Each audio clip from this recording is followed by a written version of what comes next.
ప్రియమైన దేవుని పిల్లలారా, ప్రభువైన యేసుక్రీస్తు వారి పేరట మీ అందరికీ వందనాలు. ప్రభువు పేరట మీ అందరికీ శుభములు, దీవెనలు కలుగునుగాక. ఈ ఉదయకాలం పరిశుద్ధ గ్రంథము నుండి దేవుని వాక్యాన్ని చదువుకుందాం. యెషయా గ్రంథము 31వ అధ్యాయము 5వ వచనం చదువుకుందాం. పక్షులు ఎగురుచు తమ పిల్లలను కాపాడునట్లు సైన్యములకు అధిపతి అయిన యెహోవా యెరూషలేమును కాపాడును. దేవుడు తన మాటలు మన కొరకు దీవించునుగాక. ఆమేన్. ప్రియమైన దేవుని పిల్లలారా, తల్లి పక్షి తన రెక్కల్ని వేగంగా ఆడిస్తూ తన పిల్లల్ని కాపాడుకోవడానికి ప్రయత్నిస్తుంది. పిల్లలకు ఆహారం పెట్టాల్సి వచ్చినా, వాటిని ప్రమాదం నుండి కాపాడవలసి వచ్చినా వేగురు పడుతుంది. కానీ ఏ రోడ్డు మీదనో కాలక్షేపం చేస్తూ తన సమయాన్ని వృధా చేసుకోదు. ఆ విధంగా ప్రభువారు తాను ఏర్పరచుకున్న వారిని కాపాడడానికి పక్షిరాజుల గాలి రెక్కల మధ్య త్వరగా వస్తారు. తల్లి పక్షి తన గూడులో రెక్కలు బాగా చాపి వాటితో తన పిల్లల్ని కప్పి క్షేమంగా ఉంచుతుంది. ఆ పిల్లలకు రాబోయే ప్రమాదాలను అడ్డుకోవడానికి తన శరీరాన్ని ఉపయోగిస్తుంది. తన శరీరపు వెచ్చదనాన్ని ఆ పిల్లలకి ఇస్తూ తన రెక్కల్నే ఒక ఇంటిలా చేస్తుంది. కాబట్టి ఆ పక్షి పిల్లలు తమ తల్లి రెక్కల ఇంట్లో భద్రంగా ఉంటాయి.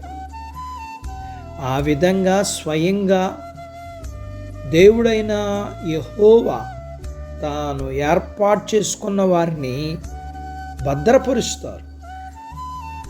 వారికి ఆశ్రయం ఆయనే, వారికి గృహము ఆయనే, వారికి సర్వము ఆయనే. పక్షులు ఎగురుతూ తమ పిల్లలను కాపాడుతూ ఉన్నట్లు ప్రభువు మనల్ని కాపాడుతూ ఉన్నాడు. ఆయన మాటి మాటికి విజయవంతంగా ఇలా చేస్తూనే ఉంటారు. సమస్త దుష్టత్వం నుండి మనల్ని కాపాడుతూ భద్రపరుస్తూ ఉంటారు.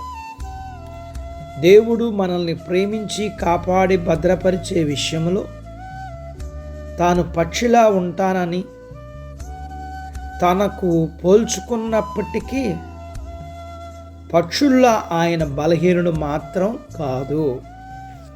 ఆయన సైన్యములకు అధిపతి అయిన యెహోవా, సర్వశక్తిమంతుడైన యెహోవా అతి వేగంగా వచ్చి ప్రేమతో మనకు సహాయం చేస్తారు.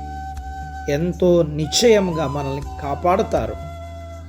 ఈ విషయం మనకి గొప్ప ఆదరణగా ఉండాలి. పక్షి రెక్కల కంటే దేవుని రెక్కలు చాలా బలంగా మృదువుగా ఉంటాయి. ఇక నుండి శాశ్వత కాలం ఆయన రెక్కల క్రింద మనం ఆశ్రయం పొందుదాము. అట్టి బాధ్యత దేవుడు మనకు దయచేయునుగాక. ఆమేన్. ప్రార్థించుకుందాము. నాతో పాటు ఏకీభవించండి. మమ్మల్ని మిక్కిలిగా ప్రేమించిన మా ప్రియ పరలోకపు తండ్రి, మీ పరిశుద్ధ నామమును బట్టి మీకు వందనాలు. ఉదయకాలం మీ పాదాల దగ్గర మీ లేఖనాన్ని నేర్చుకోవడానికి సహాయం చేశారు. నేర్చుకున్న లేఖనపు సత్య ప్రకారం మీరు మమ్మలను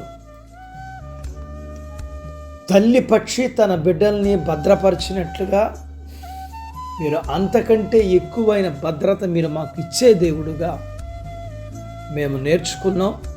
అందుకని ఈ లోకంలో మేము ఎవరిని ఆశ్రయించక మహోన్నతుడా నీ రెక్కల క్రిందకి మేము వచ్చి భద్రపరచబడ్డానికి మాకు సహాయం చేయండి. మీ పిల్లలను దీవించండి. చిన్న బిడ్డలను, యవనస్తులను, వృద్ధులను, స్త్రీలను, పురుషులను దీవించండి. వారి చదువులు, ఆరోగ్యాలు, ఉద్యోగ ప్రయత్నాల్లో విజయాలు, ఉద్యోగాలలో ప్రమోషన్స్, చేతి పనులు, వ్యాపారాలు, పొలాలు, పశువుల్ని దీవించండి. వివాహాలు కాని వారు కావటానికి, గర్భఫలములు లేకున్న వారికి ఇమ్మని, గర్భఫలములు ఎవరికైతే మీరు ఇచ్చారో వారికి సుఖమైన ప్రసూతి ఇమ్మని, ప్రసూతి అయిన తల్లి పిల్లలకు ఆరోగ్యాలు ఇమ్మని, మీ పిల్లల అవసరాలు, సమస్యలు, బలహీనతలు, రుణాల నుంచి విడిపించి మీ పిల్లలను మీరు దీవించమని యేసు ప్రభు వారి పేరట స్తుతించి ప్రార్థించి అడిగినవన్నీ పొందుకొని ఉన్నాము తండ్రి. ఆమెన్. దేవుడు మిమ్మల్ని దీవించునుగాక. ఆమెన్.